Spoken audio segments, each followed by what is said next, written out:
Alright, today we're going to be doing a deck tech on Gyrus, Waker of Corpses. This is an ETB deck that focuses on ETB creatures and also the power of Gyrus. So we're going to be sacrificing Gyrus to generate value off of his power.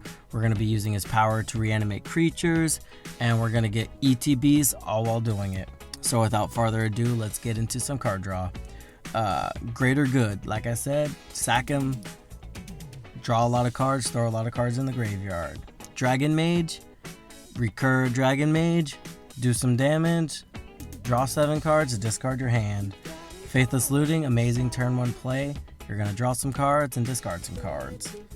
Corvold's really good in this deck because we'll be able to sacrifice the creature Gyrus reanimates before we have to exile him at the end of combat, drawing us a card and making Corvold stronger. Evolutionary Leap, same thing. We're going to be sacrificing the creature we recur, that way it's not that big of a deal whenever we have to exile it anyway. Decipher of Bolus, sacrifice our commander, draw a lot of cards, gain some life. Oran Fang, this is one of those cards that I don't see often, and I think it's amazing. You give your creatures trample, they don't have trample, no one wants to block Death Touch. And if they do have trample, you deal 1 damage, they die, you do combat damage, you get to draw the card.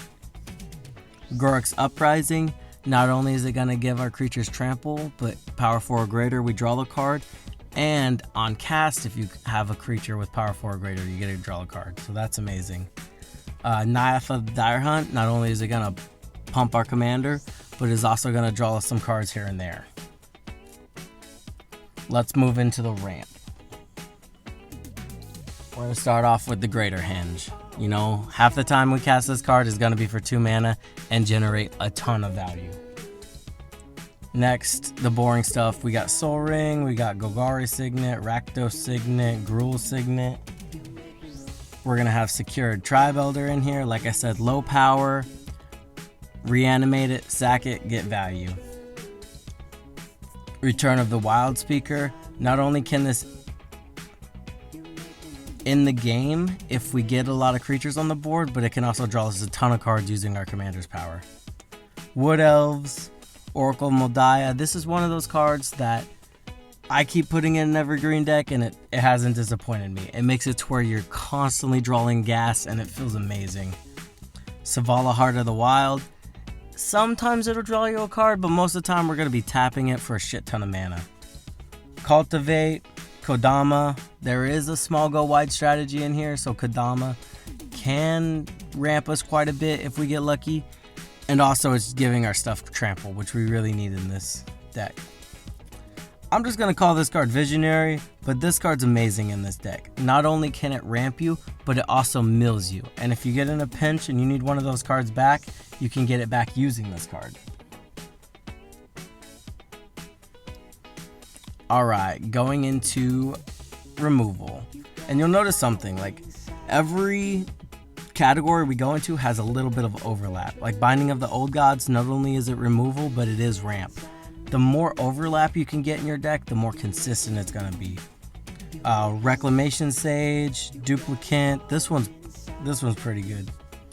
Vandal Blast, you know, I didn't used to run Vandal Blast. I'm like, let people have their artifacts. But with treasures everywhere now, yeah, you have to run Vandal Blast. Fleshbag Marauder and Demon's Disciple, these cards are amazing because they come in, sack themselves, and then you can immediately attack with Corvold, bringing them back. Uvenwald Tracker, this is a pretty good, you know, just removal on a stick. Have Gyrus fight a whole bunch of stuff. Beast Within gets rid of any permanent, so that's pretty good. Acidic Slime, low power, a lot of utility, that's what we're looking for.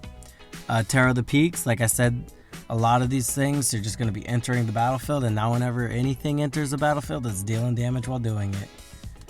Maelstrom Pulse, this can be a board wipe for tokens. I used it several times for that. I think it's pretty underrated. Massacre Worm, Bane of Progress, and also Blasphemous Act. That's going to do it for the removal. Let's get into the mill aspect of this deck. Let's start off with Underrealm Lich. Not only is this amazing card selection, but it's important that you know what you that you put into your graveyard. That way, you know, cast your ramp and then you throw the creature that you want to the graveyard. This card's amazing in the deck. Old Stick Fingers, cast it for a bunch of mana, throw a lot of creature cards in the graveyard, and then you can recur all those cards. Fauna Shaman, this one's really good. You know exactly what you're putting in the graveyard. You tutor for the creature that you need at the time. This is one of the staples of the deck.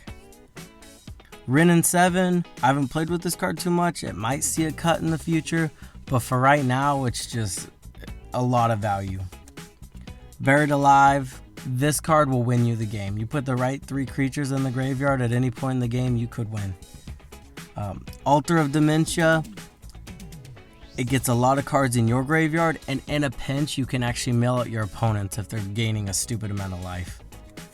And then World Shaper. This card has ramped me an absurd amount of lands in the past couple games I played with this deck. Let's move on to some haste enablers. We've got Anger, Goro Goro, and Chainer Nightmare Adept.